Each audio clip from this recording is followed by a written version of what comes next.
It's week 15 in the NFL, and we have 3 games going down on Saturday, so let's not waste any time and let's get right into it. This week, I've created 2 4-game parlays, so that's 8 games to cover. Last week, these parlays just went 1 and 2, but on the season, we're still 15 and 12. So let's get started. It's parlay number 1, starting on Saturday, the first game of the day, and it's the Vikings and the Bengals. Now, Minnesota won an ugly 3-0 game over Las Vegas last week. Now, that sent Josh Dobbs to the bench for Nick Mullins. And Mullins will get to start on Saturday here as Dobbs has been sent to the emergency quarterback position, so he's now the third stringer. He's been with Mullins now has been with Minnesota for 2 years, so he's not completely new to the system. So perhaps he could have some success. He did have some minimal success with San Fran earlier in his career. The hope will be that Mullins can open up the passing game for the Vikings, as Dobbs was just 32nd among starting quarterbacks in yards per pass attempt. So things can really only improve here. But after getting Justin Jefferson back last week from a hamstring injury, he then left the game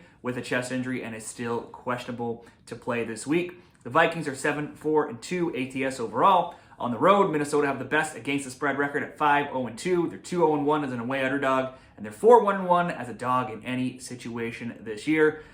But I do like Cincinnati to get the win here. They've looked good under rookie Jake Browning. He threw for 354 yards and a score in a 34-31 overtime win over Jacksonville on Monday Night Football in Week 13. And he followed that up with 275 yards and 2 touchdowns in a 34-14 win over Indianapolis last week in Week 14. Now Browning, he's now joined Chad Pennington as the only 2 quarterbacks to have 70-plus completion percentage and a 95-plus QBR over his first 3 starts. But in this crazy year in the NFL where we see new quarterbacks rotating into the lineup every week, who knows what Mullins will bring to the Vikings offense. This game alone, we have an example of a new backup such as Browning, who's had some early success being a backup, at least early on. Maybe Mullins can spark this offense to life.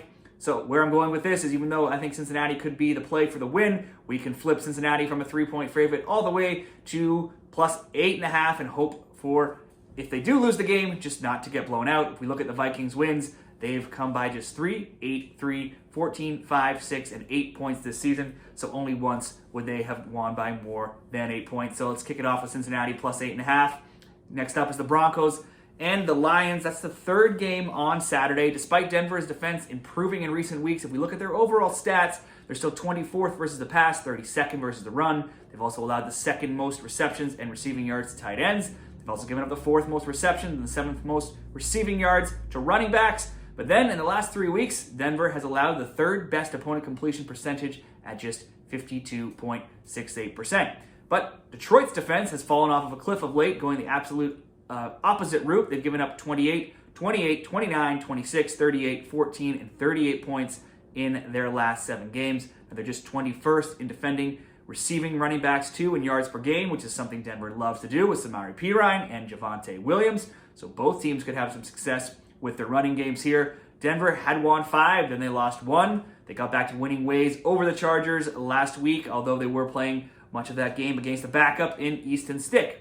Denver in the last 8 games have been a dead nuts under team, though, despite going over early in the season when their defense was poor. Right now, they're 7-1 to the under in their past 8 games. If we look at the scores from those 8 games, they've totaled 27, 36, 33, 46, 41, 41, 39, and 31 points. All of those totals would fall under the current total for this game, which is 47.5.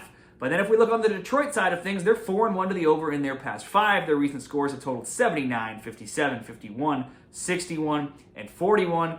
So 4 of 5 have gone over the total for this game on Saturday.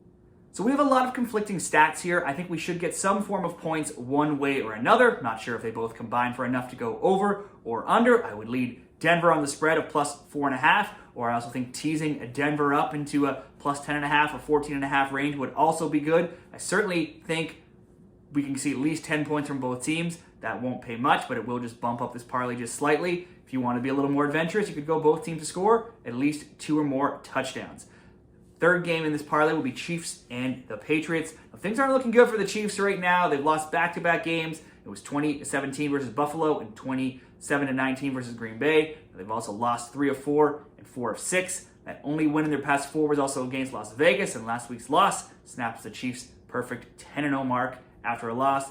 Now, will they lose 3 games in a row for the first time since 2014 way back when Alex Smith was their quarterback. I think that looks unlikely. It's never happened with Patrick Mahomes as quarterback, and the Patriots are a 3-10 team. Now, New England is coming off an impressive but unlikely offensive onslaught by their standards, beating the Steelers 21-18 on Thursday Night Football last week, so they will have the extra rest here. And that was the first time they scored 20 or more points since way back on October 22nd. Since that time, the dynamic combo of Mac Jones or Bailey Zappi has put up just 17, 6, 7, and 0 points prior to that Pittsburgh game.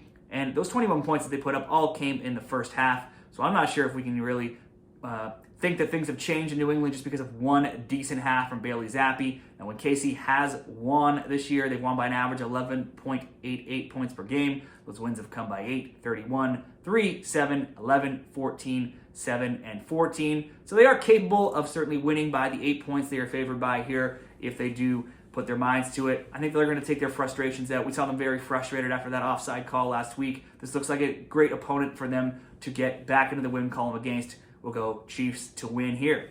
And the last leg of this first parlay in these Saturday or early Sunday games, we'll go into the Bucs and the Packers. It's a short week for Green Bay coming off their Monday Night Football 24-22 defeat in New York. They'll have a little less time to pick up the pieces and to get several of their players who are injured ready to go for this game. Currently, they have 4 defensive starters plus 3 backups, all questionable to play. On offense, that number is 6. It includes both running backs, Aaron Jones and A.J. Dillon, plus 3 wide receivers. Jordan Love certainly could have very few options to work with in this game. The Bucs have 4 players questionable on defense themselves, but otherwise, outside of wide receiver Chris Godwin, they do look pretty healthy for this game. The Bucs are riding a 2-game winning streak, and they don't often lose very many games by very many points. The Packers, meanwhile, often don't win very many games by very many points. I think these teams are a lot closer in skill than maybe the average fan might think. If we add a whole bunch of points to Tampa Bay and make them plus 14.5, you could make it 10.5 if you want better odds there. I'm going to go 14.5 for this parlay. I think that should be more than enough. So if we do Cincinnati plus 8.5, Detroit and Denver both to score 10, Chiefs to win, Bucks plus 14.5 comes in at minus 125. Like I said, if you tweak a few of those numbers, you want to get this closer to even money, I think there's some wiggle room there as well. So before we go into later games for the second parlay, if you're liking these stats and bets, please give this video the thumbs up and be sure to drop me your picks for this weekend down there in the comments. So parlay number 2, we're going into the afternoon games now. It's going to be all 3 afternoon games plus the Sunday nighter, starting with the 49ers and the Cardinals. The 49ers have won their past 3 games. That includes a 35-16 home beatdown earlier this season against this Cardinals team. They also won 38-13 and 38-10 last season. Now, since their bye week, San Fran, they're just steamrolling through all their opponents right now with 5 straight wins, and those scores have been 34-3, 27-14, 31-13, 42-19, and 28-15. So they are easily winning by double digits against almost everyone right now. The 49ers are 3rd across each of points per game, passing yards, and rushing yards, but they're also a top defensive team as well, ranking 1st in points per game allowed, 16th in passing, 1st in rushing, 1st in interceptions, and 7th in sacks. I think they should be able to score at will against this Arizona team and specifically take advantage of Arizona's 30th ranked run defense. And just to make matters worse here, all of Purdy, Christian McCaffrey, and Deebo Samuel are all in the lineup. And when all 3 of those guys are healthy and in the lineup, San Fran is a perfect 18-0. San Fran should win this game. That's going to kick off this parlay. You could probably tweak it and go 2.5 or 3.5 if you wanted to adjust the odds a little bit there. Commanders and Rams next up. The Rams lost last week, but they had every opportunity to win that game, and they were winning 28-23 in the 4th quarter with Baltimore before going on to lose 37-31 in overtime, and that was just off a walk-off 76-yard punt return. Matthew Stafford threw for 294 yards, 3 touchdowns. Kieran Williams rushed for 114 yards. Cooper Kupp finished with 115 yards receiving, as well as 1 touchdown. And each of Davis Allen and Demarcus Robinson also found the end zone for the Rams. The Rams had also won. They'd won 2 games before that loss. And Stafford and the offense have been rolling now for a few weeks. He's thrown for 229, 279, 294 yards in his last 3 games to go with 4, 3, and 3 passing touchdowns in those games. I think that success should continue against this Washington team. Even if they are coming off of a bye and they could be fresh, their season looks over. Their results lately seem to look like that they've packed it in. The Commanders rank 32nd in points per game allowed, giving up 30.4. They're 32nd in yards per game allowed. They're also 32nd in passing yards per game allowed. And if we go even deeper into the stats, we can see that they've allowed the most air yards to opposing quarterbacks and given it the most passing touchdowns, 30 in the league as well. That should be good news for the likes of Cooper Kupp and Puka Nacua. Their last 4 games have been heavy losses, 45-15, 45-10, 31-19, and 29-26. Their only win in their last 7 games was over the Patriots, and even at that, it was a nail-biter, winning 20-17. Sam Howell's still 5th in passing yards in the league, so possibly this could be a high-scoring game, possibly both teams scoring 2 touchdowns or at least 10 points. The Rams are just 27th in pressure rate, so Howell could have some time to throw the ball and contribute to the scoring, but the Commanders are just 26th in pressure rate themselves, which should leave Stafford as well plenty of time to carve up this very weak Washington defense and secondary. One way or another, the Rams get this win for me. That's going to be the second leg of the parlay. Going to the third game, it's Cowboys and Bills in what looks like probably the best game of the week. Dallas is first in points per game allowed. They average 32.4. Buffalo is 5th in points per game. They average 26.8. Dak Prescott is first in touchdowns, passing with 28. Josh Allen is second with 25. Dak's thrown multiple touchdowns in each of his last 7 games, totaling 22 in just those games alone, and he's averaged just over 310 yards per game passing. Allen has thrown a touchdown in every single game this season himself, including 6 in the last 3 games, but he's also thrown at least 1 interception in 9 straight games, so he could be a good prop to throw an interception if you want to jump into the prop markets. Now, combine his rushing and passing touchdowns, and he does lead the league in combined touchdowns. Buffalo is 12-3 straight up at home in their past 15 going back into last season now. That's where they'll be here in this game.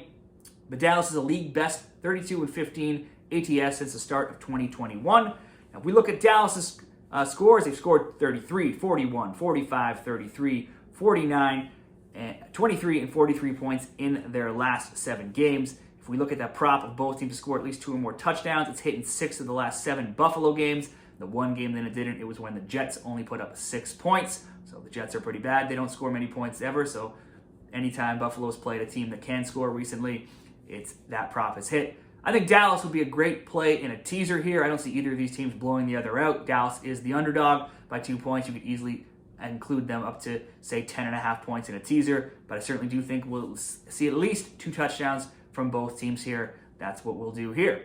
Now, moving into the Sunday nighter, it's the Ravens and the Jaguars. The Ravens are relatively healthy heading into this Week 15 game. The Jaguars, though, they have a few more injury concerns to deal with. It does look like Trevor Lawrence has healed from that ankle injury, but perhaps he's not fully recovered. It's hard to know. He was okay last week. This week, their concerns, though, are along the offensive line, where left tackle Walker Little, left guard Ezra Cleveland are both questionable. Wide receiver Christian Kirk was already recently placed on the IR. If we look in the secondary, they have safeties Andre Cisco is out. Cornerbacks Tyson Campbell and Trey Herndon are also questionable. I think the Jags are good, but just not great team. That especially holds true when they're playing at home, where they're just 3-4 this season. This is also a team that's riding a 2-game losing streak, and that's coming against Joe Flacco and the Browns and Jake Browning and the Bengals. Not exactly stellar quarterbacks right there. The Ravens, I just think they're the better team right now. They're 3-0 straight up and in their past 3, and they're 7-1 straight up in their past 8. I think the Ravens should win here, and each of the Ravens' 10 wins have come by at least 3 points. They are favored by 3 points. 9 of those wins have come by more than 3 points, so if you were betting this just as a straight bet, probably could take the Ravens ATS. They could cover that -3. But there is some weather worth monitoring in this game. It looks like there could be some rain and some wind in the forecast for most of Sunday in Jacksonville. I want to say the Ravens in a teaser at, say, +4.5 or +7.5. Ravens scored maybe 2 touchdowns. With this being on Sunday Night Football, we could include it as the last leg of this parlay. And if our first 3 legs hit, we do have that option of monitoring the weather. And if it does look terrible and just makes us not sure, what we're going to see from the offenses here, we could just cash this bet out if you're betting at a book that does allow that. If there is good weather, though, I think Baltimore can get 2 touchdowns. Jacksonville's allowed 2 touchdowns in recent weeks to the like of Flacco, Browning, Stroud. Okay, that one's okay. But then also Levis in the past few weeks. Baltimore scored 2 or more touchdowns in all but 1 game this year. So I think we'll add in Baltimore over 1.5 touchdowns to go with Dallas, Buffalo, both teams to score 2 touchdowns. Rams win, 49ers win. That would come in at +142. If you wanted to take Baltimore out of that, it would just be -103. If you wanted to make Baltimore and Jacksonville just both to score 10, something that also looks very doable. You can get plus 132. So those are just some other options if you wanted to tweak that parlay. Those are my Week 15 NFL best bets for this weekend. What are yours? Be sure to let me know down there in the comments, and be sure to subscribe to this channel to help this channel grow and get more NFL picks and other sports. And whatever you're betting in the NFL this weekend, best of luck with your picks.